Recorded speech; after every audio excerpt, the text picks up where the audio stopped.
My name is Bill Cody. I'm an alumnus. My name is Bill Cody. I'm an alumnus of the class of '88.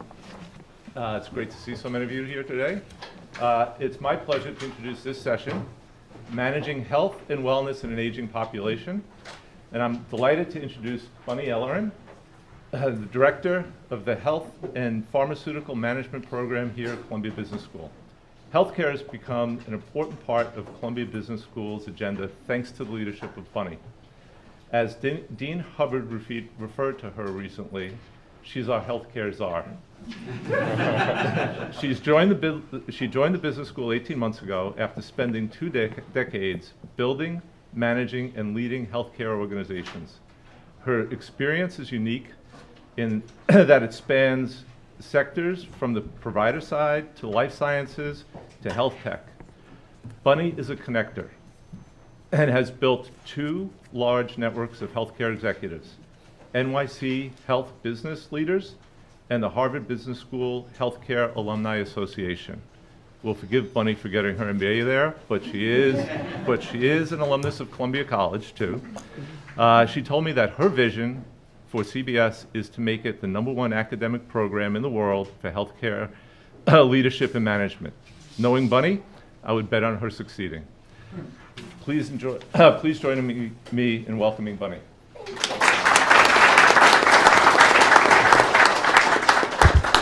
Hi, thank you. Can you hear me? Okay. So I'm incredibly competitive, and I wanted to make sure that we had a lot more people than the media, and I am absolutely convinced without even seeing it that we do, so thank you. You made my day. So thank you so much for the introduction, and today we're tackling health and wellness in an aging population. We've got 4 incredible alumni who come from different parts of the healthcare industry who are going to weigh in on it. So what I thought we would do is first introduce our alumni. I'll tell a little bit about the topic, and then we'll get into some questions. And I really, you're back here on campus. I'm not cold calling you, so don't worry. But it should be interactive, right? You don't want to just listen to us. You're all incredibly smart and passionate. I'm sure. How many of you are actually in the healthcare industry? Wow, yes, that is so great. That is great.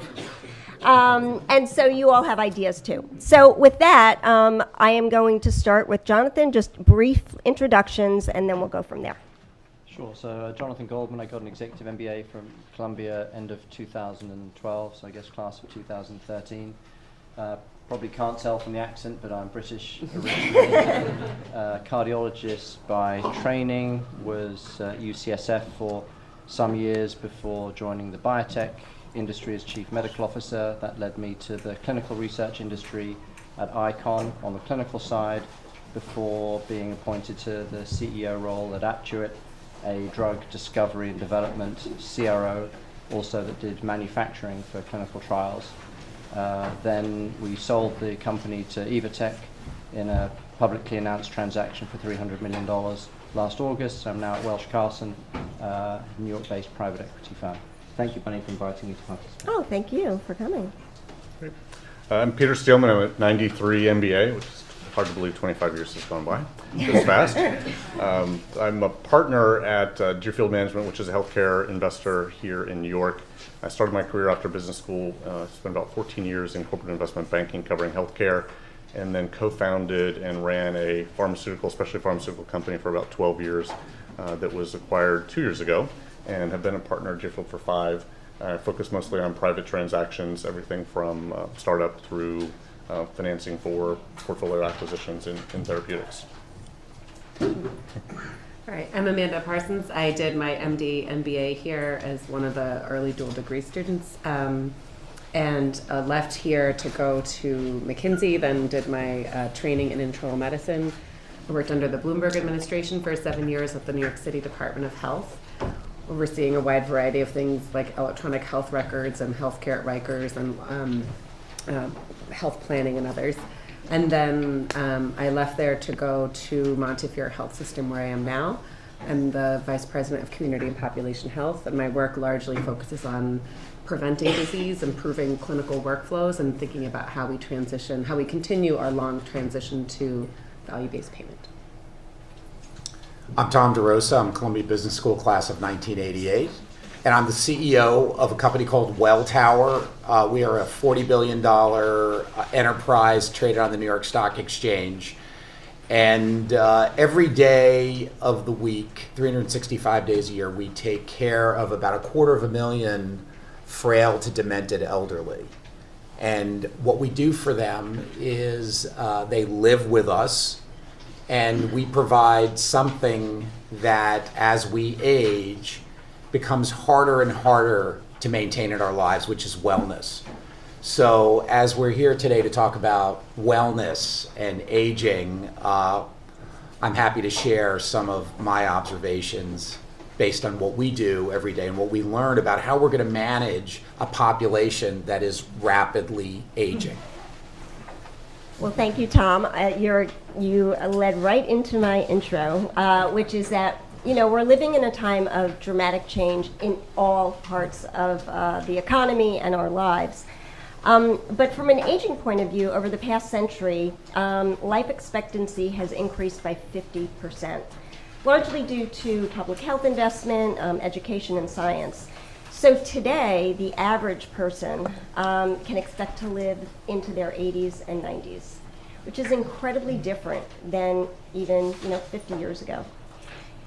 Just to give you some stats, in 2040, the 65 plus cohort will account for 20% of all Americans. In 2050, the 65 cohort will be up to 84 million, it'll be up to 84 million, up from 43 million, which is a 95% increase.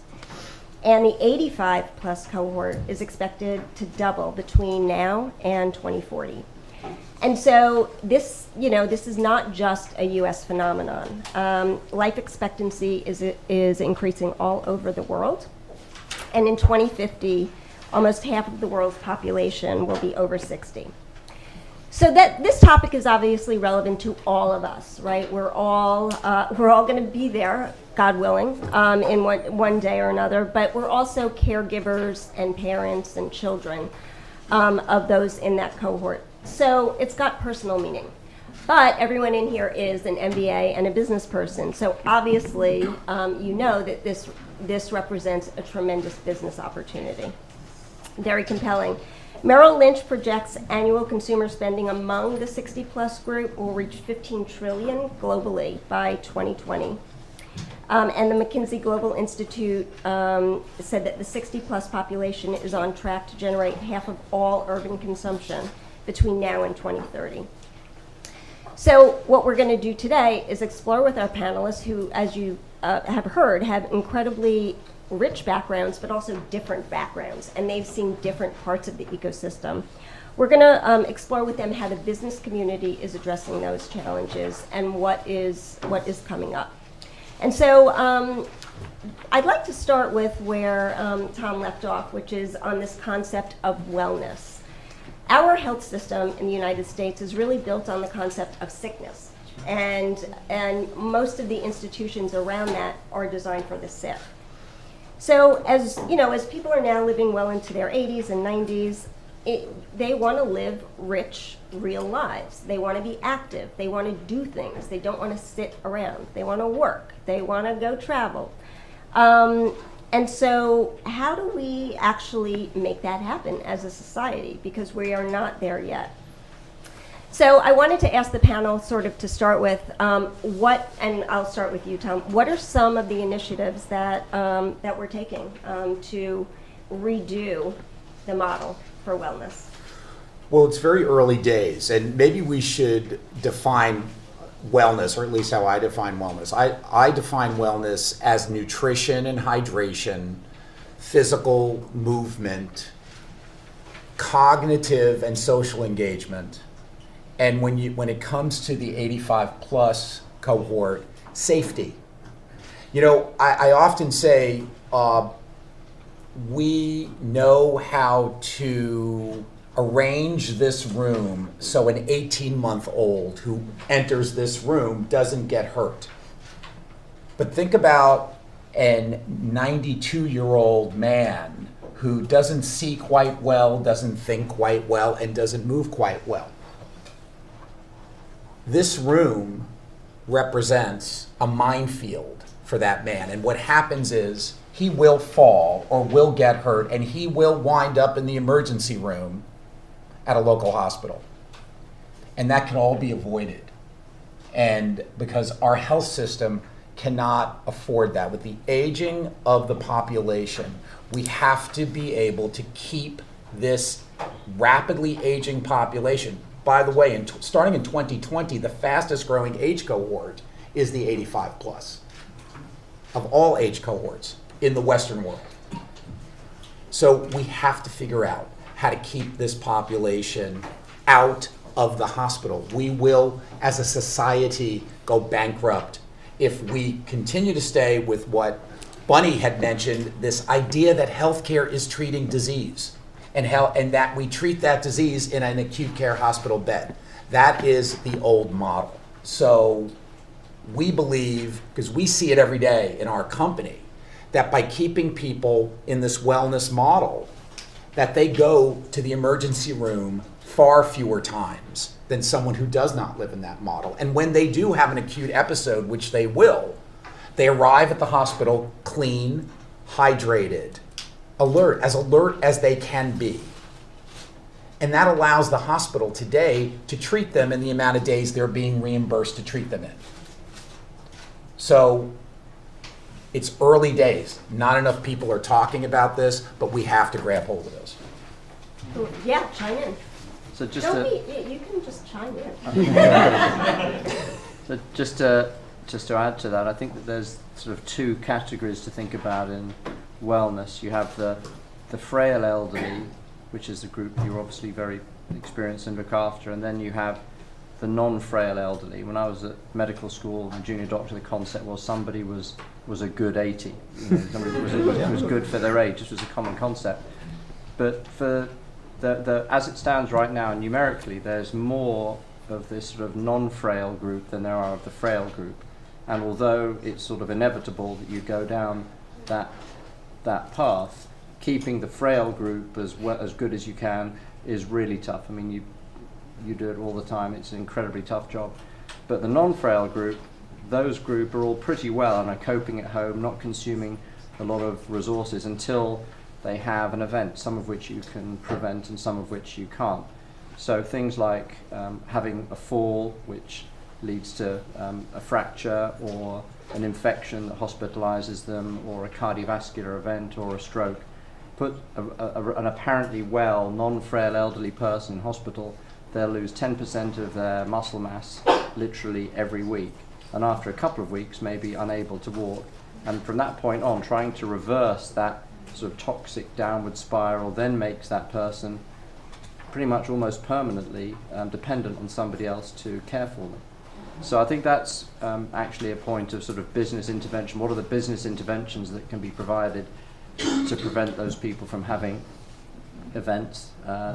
Things like making sure that they don't have just simple things like most people trip on a paving stone near their house or a carpet. You know, you can figure out that stuff in somebody's home setting. There are medications you can take to prevent or reduce the risk of stroke, blood pressure control. So the more you can deal with the controllable risks. You know, it's not like we talk about the very expensive drugs for Alzheimer's and all the stuff that's in development, and hopefully a lot of those things, we'll talk about some of that later, but there are a lot of things which are very cheap and common sense that can actually be done to really help prevent some of these dreadful consequences in this vulnerable population. I say on the health system side, what we're dealing with for our aging population is they're living with many more chronic diseases, not just because the disease burden itself has increased, so many more people have and will get diabetes, for instance, but you also no longer die of diseases that previously were deadly, like HIV. Many cancers now are curable. Renal failure will give you new ones, or will give you dialysis. And so what we're dealing with is not only in a much more complicated population that needs regular care. We're also dealing with, like was mentioned before, this changing time horizon. So if you recall, Medicare didn't historically pay for an annual preventive visit because it was deemed like not useful. Why? Because you were likely to die soon. So like, why bother to detect the breast cancer, right? Like there would just no return on the investment for that prevention. All of a sudden that changes when you're expected to live past 100. So I'm not a health economist, but somebody apparently at CMS is. And now we have an annual Medicare wellness visit that is a well-compensated visit, where you're asked not only to check in on the patient's chronic diseases and look for things that don't exist, because you can probably avert them if you identify them, and it is worth doing that. I guess we've come to agreement on that. But also, that is a good time to put in place things like healthcare proxies and living wills. Because the other thing that now has happened is because people aren't dying off of their chronic disease, we're seeing much more dementia, right? And we're probably seeing a higher incidence of dementia also, with some of it driven by cardiovascular risk and others by things like Alzheimer's. So people, in order to care for people, what you're actually trying to figure out are what are the social constructs around them. They're going to have difficulty with things like finances, and that's going to mean that they may not pay their rent, and then they become homeless. And so as the caregiver, you should be as equally concerned about their diabetes as you are about how they're going to actually manage their fiscal health. And so starting to work we do a lot of work now with families to say, this is a good time to start planning. And unlike child-proofing your home where your toddler has no say in the game, right? Elder-proofing is tricky, because you would start elder-proofing not like, it's preventative, but it's somebody's home. They like that rug, right? That paving stone was set there by their small child, when their child, whatever. Like, everything is much trickier when you're dealing with long histories and able-minded people. But that's a lot of the work that we're having to do, is to wander away from just the clinical perspective and really think about the social supports, the isolation, the loneliness, the making sure you're getting the right kind of nutrition. You could imagine elderly people could even get scurvy again, right? If they if they just start eating the things like the same 3 things that they like that they can chew with their edentulous mouth. We can see a lot of even just malnutrition in the middle of New York City. So it's much more complicated. We have to do a lot more screening and ask a much greater breadth of questions, and then try to figure out how to link people up with supports at a time where we don't have multi-generational family homes. We don't have as many women staying at home, and those were historically the people on whom a lot of this care would fall in a very traditional way. So I'll stop there. Well, now that we've all depressed you. So in terms of what I was saying before about, the sickness model and these big institutions called hospitals, where we see lengths of stay coming down and more care being delivered outside. Mm-hmm. So, Jonathan, to your point, right, we do have 2 cohorts. We've got the sick and we do have the well. So let's talk about the sick, right? Traditionally, they've been in and out of hospitals, in and out of the old style nursing home. That's what we think of. So where are things headed? If it's not going to be the hospital, let's talk about where care is headed. Well, there's part of it depends on the community that you live. Are you based in a rural community or in a city? Are you eligible for veterans care? How your family network is set up. But typically if somebody's in long-term residential care, so with Tom's place, for example, that you would have referral networks already set up, and you should speak to, well, it's not me, but from my experience in the sort of non-residential setting, the people are at home, the idea would be if they have good general practitioner, family practitioner, if they have a personal physician who's really taking care of them well. The idea would be to admit them to hospital for the briefest possible period of time. There are many physical concerns from admitting somebody to hospital.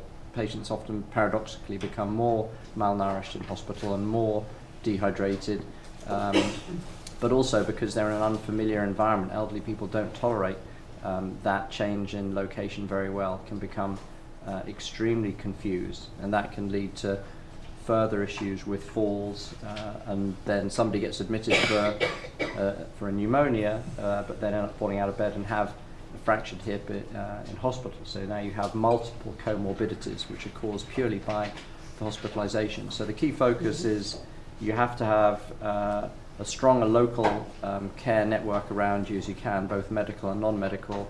Admit somebody for an acute diagnosis purely for the acute episode and get them turned around as quickly as possible, and then discharge to whether it's going to be to a long-term sort of acute care setting, so what we used to be called a step-down setting, or, and this is more the British model actually, just sent back to their own home to recuperate there with a full set of nursing and social services, and you care for them at home. I don't know, perhaps you have better information as to what the best outcomes are seen as. The main data point that sticks out to me is just to abbreviate the hospital admission as much as you can. Absolutely. So on the step down, Amanda, when we spoke earlier, you made the point that now often the step down is going back home. So almost the British model. So can you talk a little bit about that? And then also for the entire panel, technology, right? Technology is the big, supposed to solve everything in healthcare. How are we using technology most effectively for this particular population? So I guess I'll let my panelists tackle the technology piece first. But around what we're seeing, there's coverage is a really important issue to consider here. So Medicare doesn't cover nursing home. So the elderly it's not an eligible benefit to be long-term in a nursing home. And a home nurse is only covered like short-term after you've been in the hospital. And so your choices are to be supremely wealthy, if that were to ever be a choice, or to qualify for Medicaid. And so in many states, including ours, it is quite the norm for people to spend down their assets, shift them over to their spouses, their family members. We have a thing called spousal refusal, where you could say, like, well, I know he's wealthy, but I'm not, and I know that we're married, but he doesn't want to pay for my care, so I can qualify for Medicaid. And so you have it interesting, like not just the like great 80 and the frail 80, but you also have this coverage thing. So if you are if you qualify for Medicaid, there's nursing home coverage under Medicaid, there's home health coverage under Medicaid. And so in Medicaid, it's easier for health systems to start thinking about nursing home placement and sending you to home and figuring out what's the right, when is that decision right for you. When you take and then also obviously available for the supremely wealthy, but this middle bucket, what do you do with the old woman who just has Medicare? A nursing home could be prohibitively expensive. You would love to send her back to her home of all possible settings, but her home nurse would only be covered, and maybe not the home attendant who can help cook meals and do work with some of the activities of the daily living. And so that becomes a lot of the challenge. I think hospital systems would love to discharge home more. I just learned that Kaiser Permanente is discharging half their hip replacements home same day.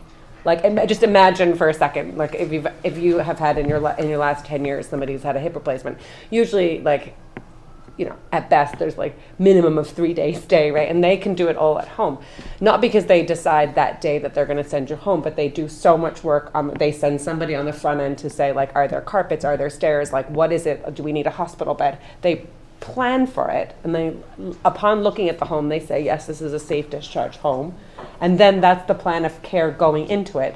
It's not like the family's all aware, so they're not, there's not a lot of trepidation, like, oh my God, I can't believe you're sending her home already. That's been the game plan from day one, right? And the patient, him or herself, knows. And so there's a lot more that we can do as health systems when those options are available to us. But over time, it becomes a big burden on the family. So you can send mother home that same day with all this infrastructure, but the infrastructure doesn't last forever. And that is the problem. It becomes, and I don't care whether you have a lot of money or you have no money, this concept of the burden on the caregiver is profound. And that will affect everybody in this room. Whether this has affected you yet, I will look every one of you in the eye and say you will deal with this situation. Because it becomes even if you have a lot of money, and if your siblings have a lot of money, it becomes a management burden on at least one member of the family, and people don't want to take that on. And one of the things, I know we're talking about a lot of stuff that's a real downer, but I will say that my company is working with the nation's third largest employer, who recognizes that of their hundreds of thousands of employees, 50% of them make below $70,000 a year. If that person, it becomes the primary caregiver for their elderly parent. So that elderly parent, this is a single man or a single woman whose 83-year-old mother or father lives with them. And it all works pretty well until that 83-year-old is now an 88-year-old and has a stroke. And what this employer is concerned about is that $70,000 a year salary does not pay for 24-hour home care because, as Amanda said, it's not covered. They're not Medicaid. This family may be Medicare. They're not. The parent is Medicare, not Medicaid. So this becomes this tremendous burden. And what this employer who's thinking, I don't want my $70,000 a year employee to stop working at 65. I want them to work till 75. Because we don't die at 85, we die at 105 now. So people need to work longer because it's expensive to live this long life. So what we're piloting are centers where that $70,000 a year employee will bring their mother to work with them, and they will be in a 8 to 10 hour residential care setting that we will monitor, and then they will bring them home at night. Because you know why? When that person needs to stop working to take care of mom or dad, you now put two people into poverty. It's unacceptable.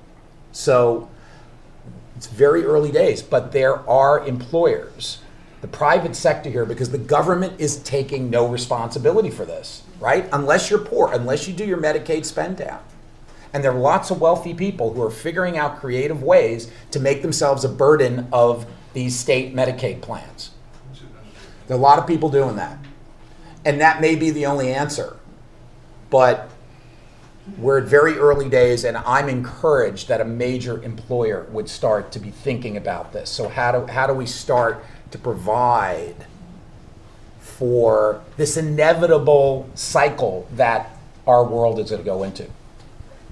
For both categories of patient, non-frail and frail, both are consuming resources, not just for the prevention, but also the treatment of all the comorbidities that older people get. We've talked about the strokes and the hip replacements from falls and things like that, but patients who are over 80 just get more myocardial infarction, more heart failure, more cancer across a whole range of issues. And the question does come up, whether the patient's demented or not demented, how far should we go in treating this cancer? And so it's actually an interesting ethical question. I mean, those are the kinds of specific diseases that consume an awful lot of resources, and the question does come up, and sometimes you have to get an ethicist involved as how far, this person is not dying, but they will die after a period of time if we don't do something. And so let's talk about that. And so Peter and Jonathan are both long time life sciences folks, and we see, or let's talk about Alzheimer's and dementia, which many of us have already faced with parents. A lot of the trials have failed, sadly, and so that would be one potential breakthrough that could really, be hugely impactful. Is anything going on in the neuroscience field? There's a lot going on, but I have to go back to this earlier Okay, topic, sure. if I could just, because as an investor, I'm very fortunate. I'm not an MD or a PhD, but I get to have a lot of fun learning about technologies and therapeutics that I don't really understand. But the comment that we were making about being home versus in hospitals, I mean, we are very fortunate here, for we work with research institutions like Columbia, and we see very early research. So I've been in lots of meetings where I hear about new technologies or new therapeutics that are potentially out there, and researchers get it. They understand that it's really, anything you do to keep people out of the hospital is fantastic. And we're all aware of diabetes machine, the gadgets that people wear. I really think that in 4 or 5 years, you're going to be thinking back to this meeting, because you're going to hear about devices that are so small. I think we've talked about wearables. I mean, literally like little tattoos. And forget the machine that gives you a readout, but it will literally communicate with your phone, the internet, your practitioner's office, so you can be home. And there are devices that fit on your fingernail. There are little tattoos that you put on for a week at a time. And it's going to be just amazing in terms of the ability to be away from the doctor's office or the hospital environment. And it's like Star Trek kind of stuff when you see it, but I'm sure it will become a reality. Alzheimer's, there's a lot going on. Neurodegeneration is a huge area, and as we were saying before, the diseases that affect the aging population now are different than they were 100 years ago.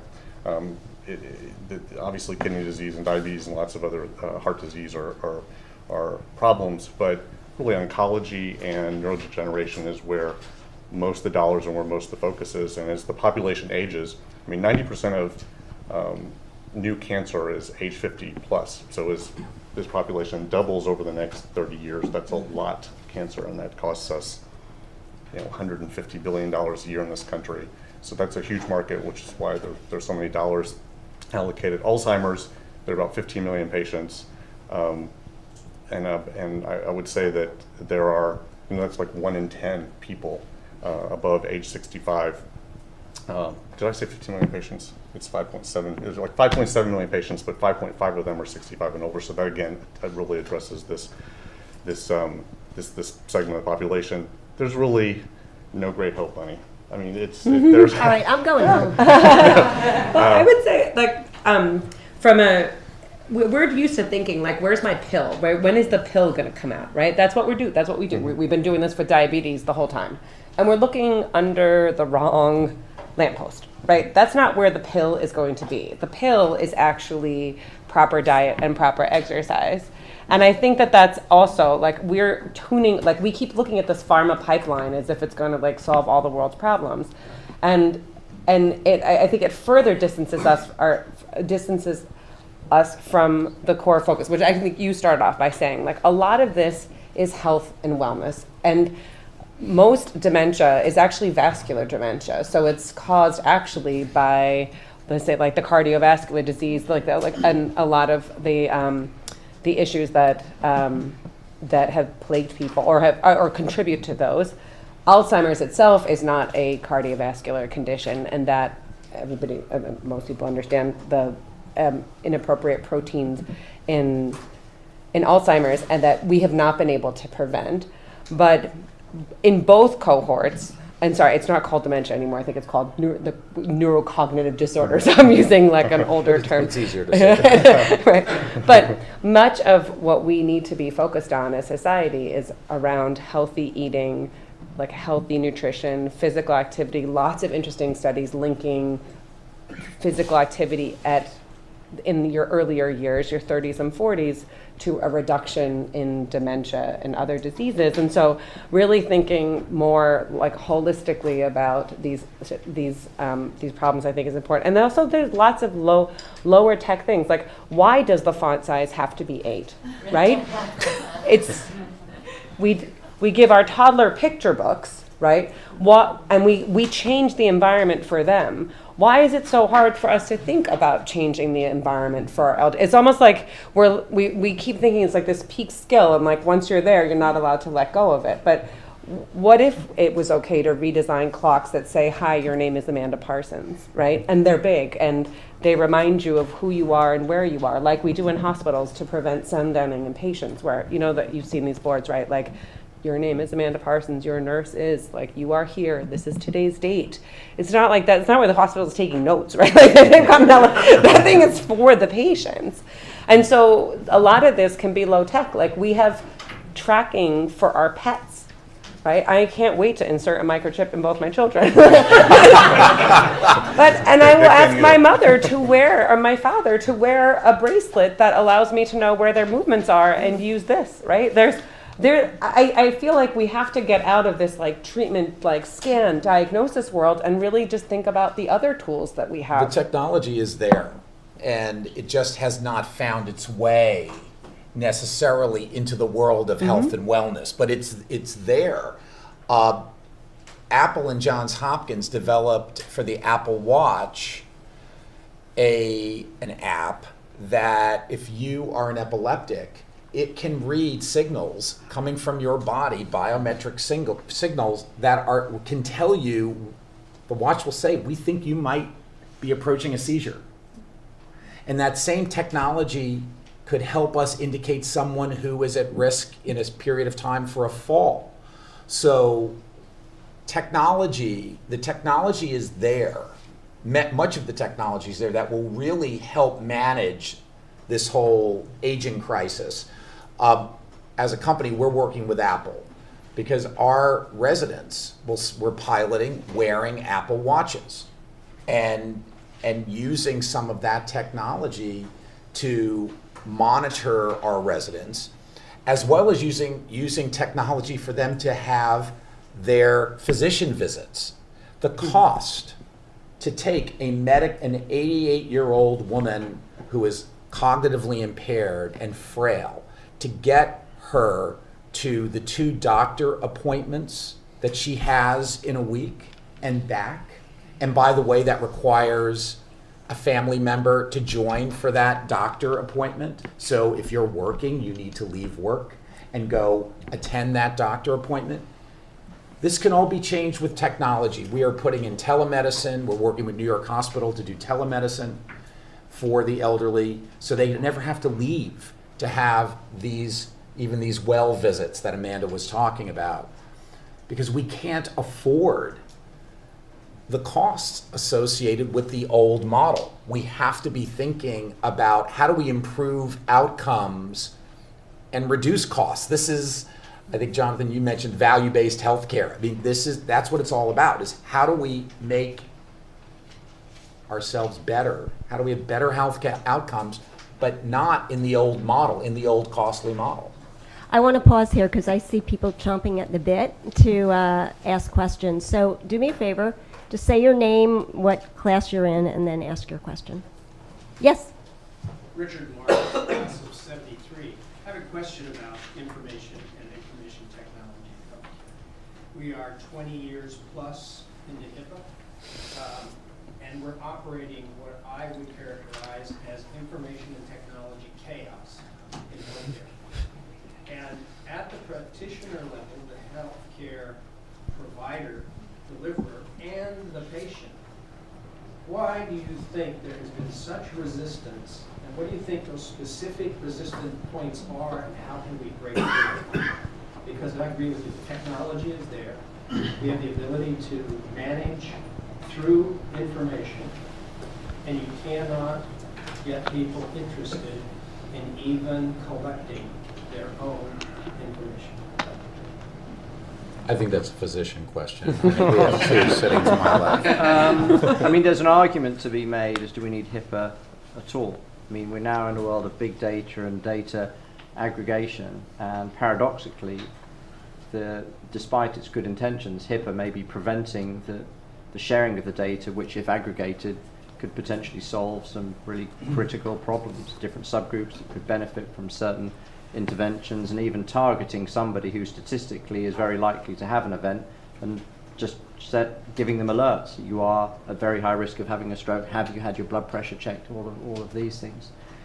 The issue that you have, I think, particularly in this country, is that you have so many different sources of storage of individual clinical episodes that it's really difficult. With so many different platforms, it's not like you have one single platform and all the data is aggregated there, so that everything can be, even within the HIPAA envelope, if you just want to find out an individual's specific patient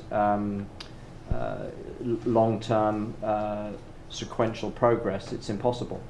The exceptions would be the VA system, for example. They have CPRS, which is sort of an end-to-end system. Every episode or every interaction that patient has within the system is captured, and it's really easy to figure out what allergies somebody's had, drug reactions, things of that nature. I think the second issue is that it's extremely, or related issue, is extremely expensive to fix it. Who's going to pay for aggregating all of the data, to put all this data somewhere where it can be shared, if not yourself? So it may be that the actual answer is that the responsibility is going to go back to the individual patient to say, I'm going to have all my data stored in a personal account. Anybody who's a healthcare provider can have access, my healthcare provider can have access to that information. And to Tom's point, once patients start becoming cognitively impaired, they may not remember whether they've had an allergic reaction to some drug, or all of that history may be lost once you lose cognition. But there's a really big issue in this country, which is the monopoly of the EMRs. I was going to say. Okay, so Amanda was an assistant health commissioner, but she was also responsible for New York City physicians first getting electronic health records, right? The PCP. I mean, she is the one who did it. No, it was good in those days, you know. I kind of say about healthcare often, good intentions gone bad, right? And you did you largely did a great job. So now we've got Epic and Cerner. So a couple of things. One, around HIPAA.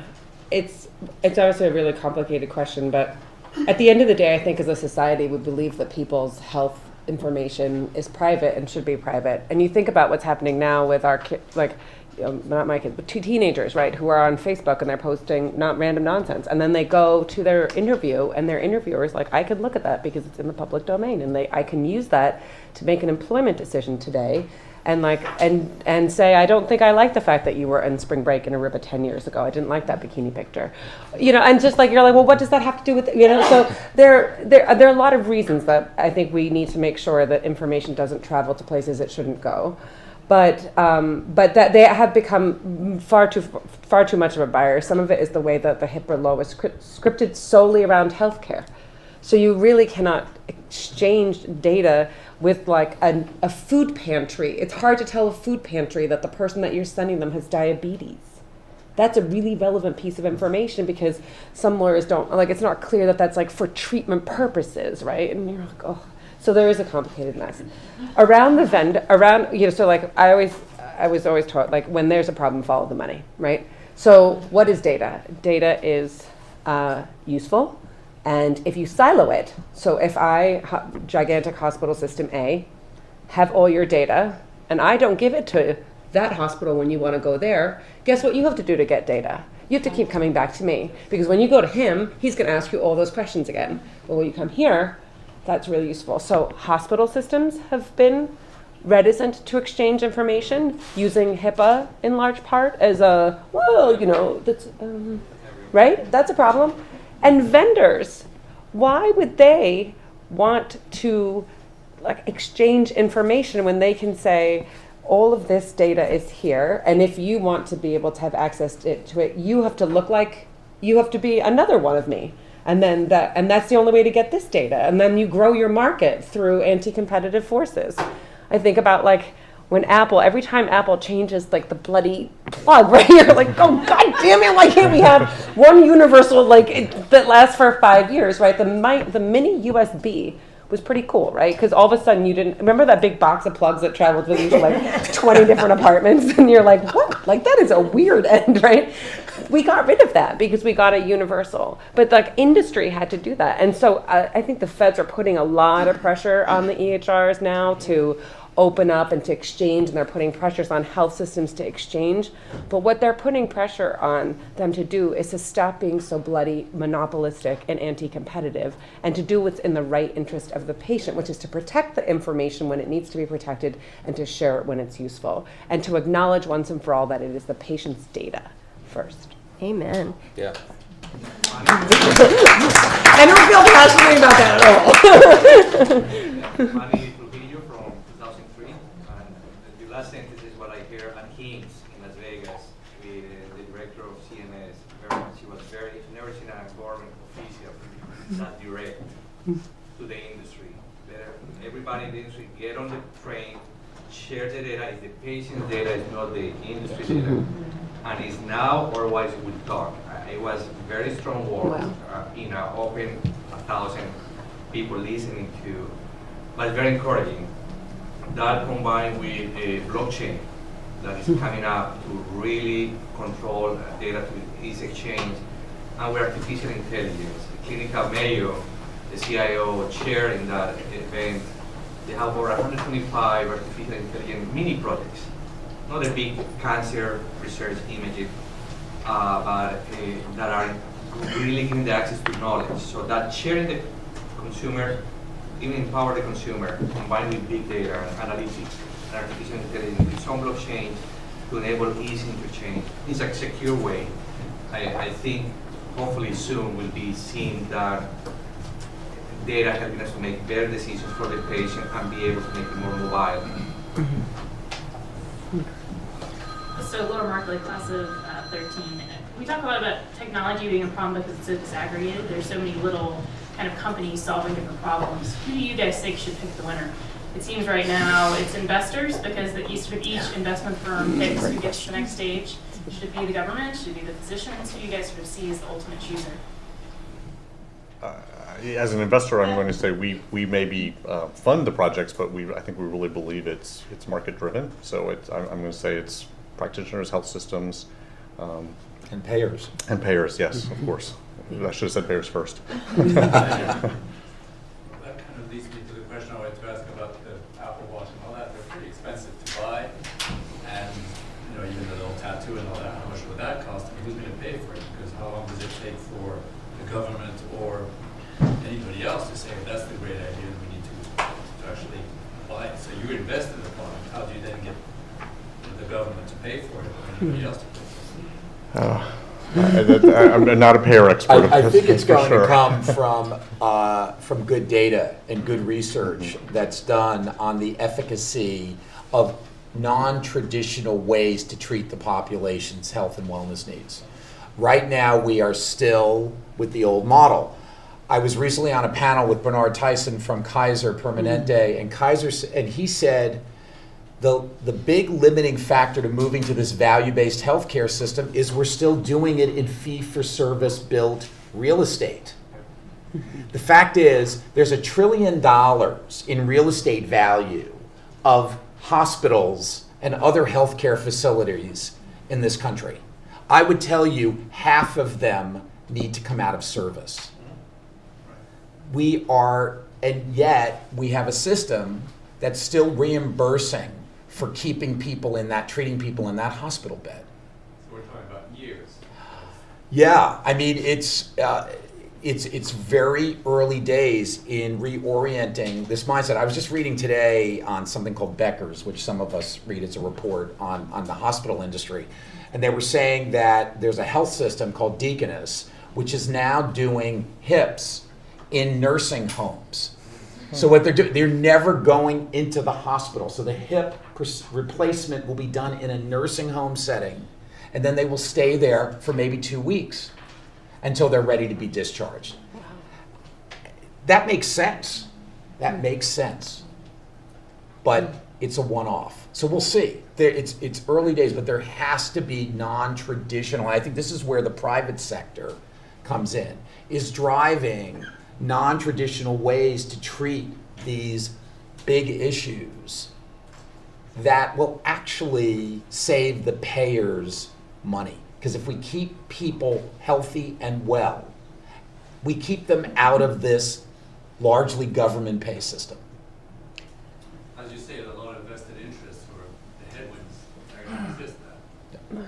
There is, I think, potentially some sooner cover, as especially Medicaid. New York State Medicaid has indicated that they want to move very rapidly towards value-based payment, where they're not paying fee for service anymore, but they're paying based on outcome. Meaning, and at the highest level, they're just saying, here's 95% of the premium. You got it, right? Like, if you save money, you save money. If it costs more, tough noogies, right? And Medicare has also said that they are moving and they already have started moving very aggressively. And what's interesting about what that does to like a health system like ours, we probably have about 250,000 lives under full capitated risk. So we get somewhere, call it 93, 95% of the premium. Then we get it in-house. What happens when it comes in-house is it stops being a healthcare dollar. That's one of the biggest problems, right? Like the payer won't pay for, you have to think about coverage, like is this covered, is that covered, is that covered? All of a sudden, when it's a risk dollar, it's the health system that gets to decide whether or not that service is covered. So we've used it to buy air conditioners for frail old ladies who were coming into the emergency department because they were overheating, right? We've also used it to pay for things like apps like Curator that help us find out when people have been admitted to the hospital while we're still trying to more elegantly solve our data problem. But we can take these dollars and replace them. The difficulty, and we get pitched all the time, and I rue the day I allowed population health to be part of my title because my LinkedIn is like insane. I can't even use it as a tool anymore because everybody's got a tool they want to come talk to us about. But we don't want to do that for all our patients, and that's the difficulty, right? Like we want to be able to say, okay, we'll buy this expensive chip for the patient that's going to need it, and we want the predictive modeling from our data to tell us it's this patient. And we don't want to take all people that could maybe have this issue. We want to be like, and say it's worth it to do a super targeted intervention because the price of the intervention is so high.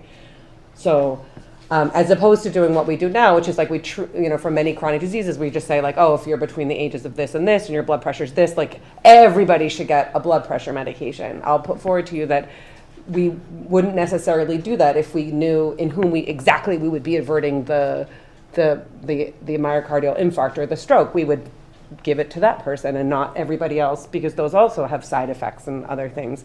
So I think it will be the combination of like the risk-based payment model and the ability for the system to detect more precisely who's going to benefit from this, and the vendors to be willing to work in that kind of a construct, potentially at risk themselves for whether or not their product delivers value. I mean, probably technology's got the best chance of succeeding where you have multiple parties, including the patient, all thinking it's a really good idea and high value and everybody wants to contribute. So, for example, Proteus Health, they're a privately held company that has the ability to track electronically whether a patient has been adherent to their medication. It's like a chip in a pill sort of thing. So you have a sensor or your iPhone, they give you a sensor that basically can tell whether you've taken the pill and you've actually ingested it, and the fact that stomach acid basically reacts with the chip and basically gives off a signal. So there is a way of electronically testing, and this company has partnered with lots of large pharma, Novartis and others,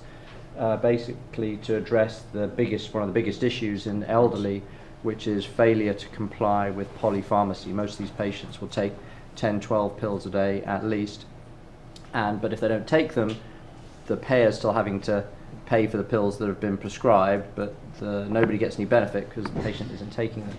So that's one of the areas where having a system where compliance is a really big deal, being able to track compliance using technology gives value to the payer, the patient, caregiver, everyone. Okay. So, thanks.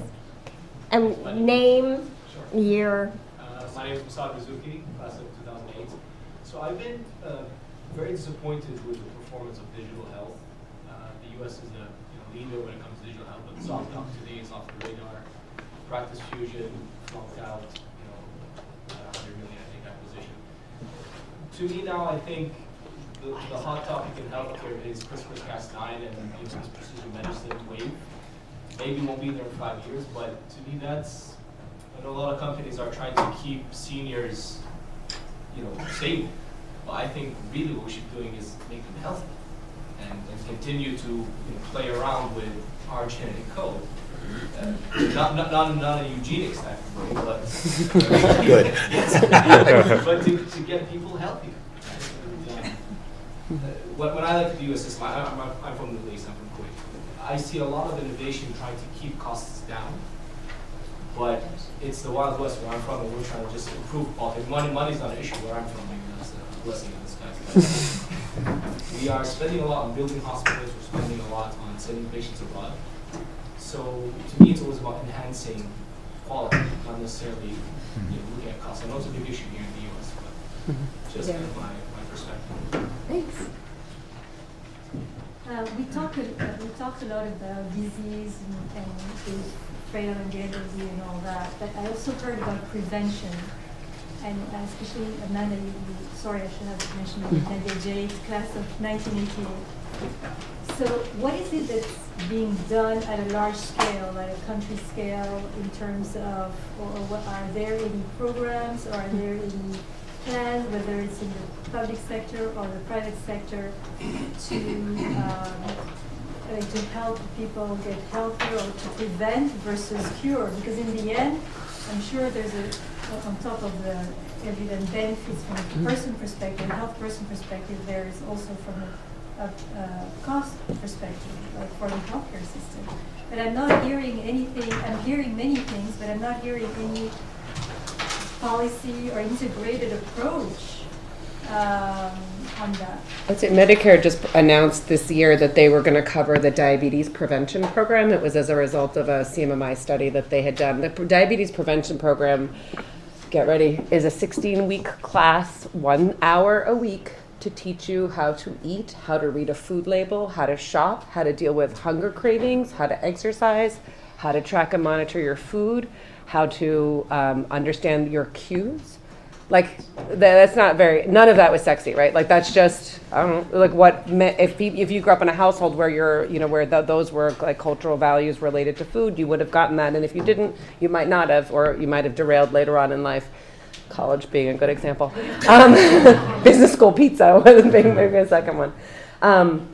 And so it's a little bit about going back to the basics of this study showed that in people who had undergone the diabetes prevention program, and then the head-to-head trial that was done in the early 2000s, they stood up this 16-week program against metformin twice a day, against the regular NSEP guidelines.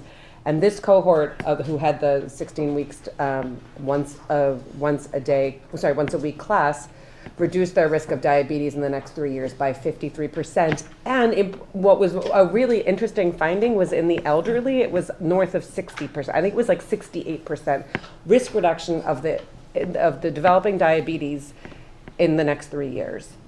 And so nobody pays for it right now, and Medicare announced this year that they would start paying for it. Now, they also announced all the rules in the program, and we'll talk about that over wine. But but those are the kinds of things that are being done, like as an example of prevention, where they're studied, they're looked at in this cohort, and so my colleagues I've got can talk about something that's a little bit of a positive, that a health system that's based in Northwest Ohio, who bases their program on the social determinants of health, which is another way of saying wellness. And they have set up food pharmacies. Because remember, this health system is located in a region of the country that is ground zero for the opioid crisis. There's a lot of unemployment. And now, if you are in the ProMedica health system, your physician can prescribe whole foods for you, and they write you a prescription, and you go to these inner city food pharmacies and can take real food home to feed yourself and your family. So again, it's baby steps, but these are the types of things that they are recognizing that food is medicine. Maybe it's the best medicine. And specific to prevention, there are established prevention therapies that really do work. So if you have blood pressure, an antihypertensive will absolutely prevent you from having a risk of stroke. And that's one of the the critical things, and it's extremely cheap to treat blood pressure. It's one of the things that actually does work in pharmaceuticals. Treating and preventing osteoporosis, particularly in women, can increase bone density and prevent hip fractures. And then there's a range of other things that Amanda's mentioned. So there are established preventive therapies, but you have to go for the wellness check or the annual check in order to figure out that you have the issue. But everybody in this room should know what their blood pressure is, and if they don't, everybody here should go and have it checked because it's treatable. So sorry, Stephen from an 8 class. So it's very interesting to see that a lot of the talking is around like solutions to solve patient behaviors. So what is done in the health organization in order to actually have the patient play a more active role in their care, in order to be an asset and contributing to the system, rather than being actually the center of attention to fix their misbehaviors? I would say 2 key things that we're doing. One is screening universally for depression. It is incredible the amount of mental health burden that goes undetected, and is when you don't feel like getting up out of bed every day, or when the things that usually make you happy no longer do, nothing else matters. And we as a system, a health system, have long neglected depression, and yet it is something that is also actually quite amenable to therapeutic intervention, but it has to be treated and diagnosed, and we have to get primary care providers more comfortable with it. So that's one thing. The other thing, and you mentioned it, was the social determinants of health. So I work in a predominantly Medicaid population, Medicaid, Medicare, many duals.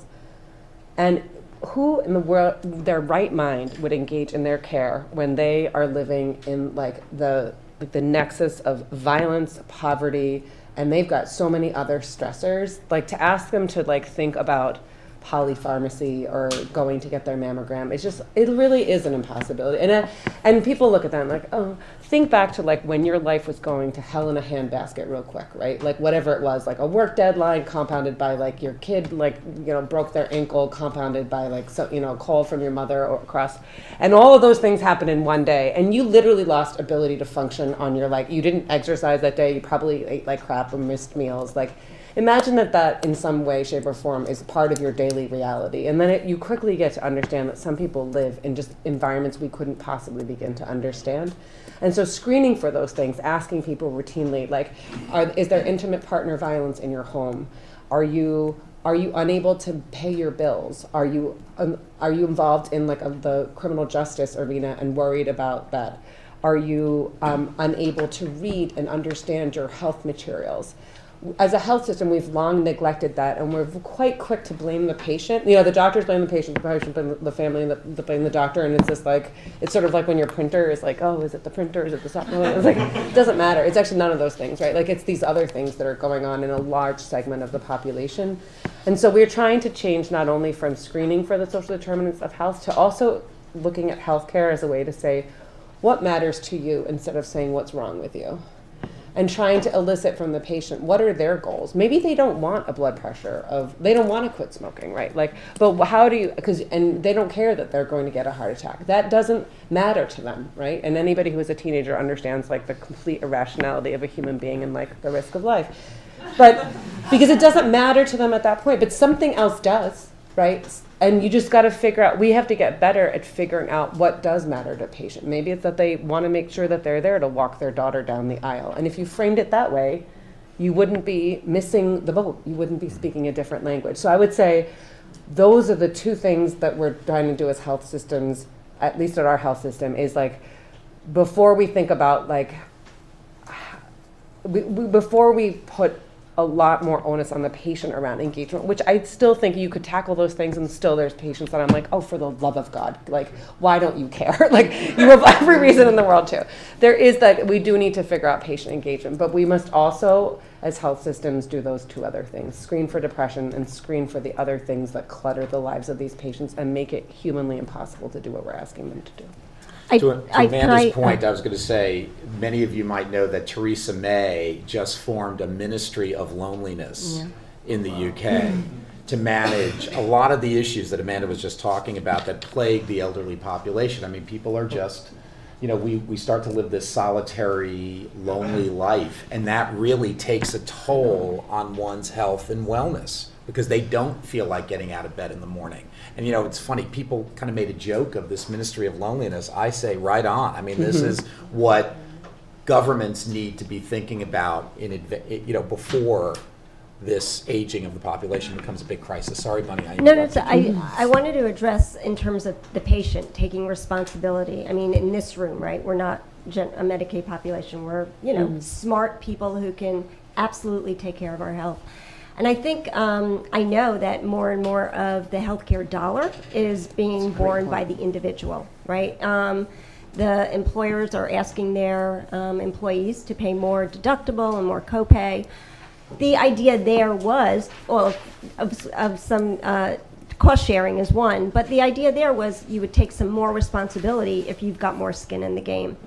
It hasn't necessarily been proven that way. I mean, it depends on your, income level. Some people are just not going to the doctor because they can't afford the copay, but that's a different story. So I think individuals do, as they do have more skin in the game, there are a portion that will take more interest in doing the right thing. We've got about 5 minutes left. I don't want to end on a negative tone, so dating apps for seniors. What? Dating apps for seniors. No, I'm not even kidding. Like talking about health and wellness. All right. Well, okay, that'll be yours. So I wanted. Peter will fund it. Yeah. I wanted each of our panelists to end with what are they most hopeful for in terms of healthcare and the future of healthcare. What are you most hopeful for? You can start. I'm pretty optimistic that there will be a treatment that will at least reduce the severity of the decline of cognitive function for Alzheimer's and related conditions, Parkinson's being another one. I doubt there'll be a cure, but I'm pretty optimistic that there'll be something that will at least slow down the progression of symptoms, and even that can make a big difference in keeping somebody in their home for another year. And if you put that in the context of cancer, where you might spend an enormous amount of money and effort in keeping somebody alive one more year, even in the same age group, it's worth doing, and I think we'll see that. And I think that I'm not too far off from that, and following up on the Alzheimer before I spoke too quickly, we are hopeful that there are solutions out there, and I think we're seeing a change in focus for research around Alzheimer's specifically, and really now it's more focused on understanding the genetics of Alzheimer's, and Denali just went public. We just met with a company yesterday that's private that looks really, really interesting, and there's a lot of money behind discovery there. And oncology as well. When I think about not only the dollars that we allocate to oncology, but just across the country, I mean, half the startups that I come across when I go to conferences are immuno-oncology companies. It's just, there's so much that we're going to see, great advances. It may not happen tomorrow or the next day, but it's going to come just because there's so much of our resources allocated to it. I would say I'm pretty hopeful that we're sort of at the tail end of this rising tide of crappy foods, right? Like we're actually like nadering now finally on sugary sweetened beverages and other things, and have produced enough data to show that things like obesity also are risk factors for cancers and are actually a risk factor for things like cancer outcomes. And so I believe that we as a country will be able to go back to, like, instead of food from like industrial plants, food from plants, like real food, eaten together, not like this, like, alone, but like this with your family, and understand that we keep looking for other solutions, and yet that's one of the ones that's staring at us right in the face. Like, human connectivity around meals has been around like since we were apes, right? Like, and that we've lost a lot of that, and we're starting to understand what burden we've borne out as a society. And I'm really glad that in addition to all of this technology and all of this like big data and all of this, there is as much of a movement now around healthier foods, around removing unnecessary coloring, unnecessary flavors around like cooking, and making sure that that becomes, again, not the new norm. We revert back to the old norm, and we think about how to make that accessible to people who can't afford it. And I'm so glad that that continues to be a part of the conversation amidst all of the important and really vital technology and pharma and treatment solutions. And I'll pick up on what Amanda just said. I'm optimistic that we can change behaviors. I mean, the fact is, everyone used to smoke. Majority of the population used to smoke until the 1970s. And that's not the case anymore. And I do believe that nutrition, the knowledge that we now have today about eating whole foods and changing the way we eat, will lead to a much better quality of life as we live this long life. Because many people in this room are going to live beyond 100. And that's a wonderful thing. But if you don't start early, if you don't start now changing behaviors, that gift of a long life will not seem like such a gift. So I am very optimistic that we have a lot of information. I think technology, I think we have to figure out how to use technology appropriately to advance a lot of the things we were talking about today in health and wellness. And I think we will get there. I live this every day. It's what gets me up in the morning. So I'm very excited about the future. And so here's what I'm optimistic about. I'm really optimistic about healthcare at Columbia Business School. And now that you're here, we are too. One, how many people came and are in the industry. So mark my words, when you come back for your next reunion, Columbia Business School will be at the top of the heap when it comes to producing the best healthcare leaders in this, maybe in the world. But, so, thank you.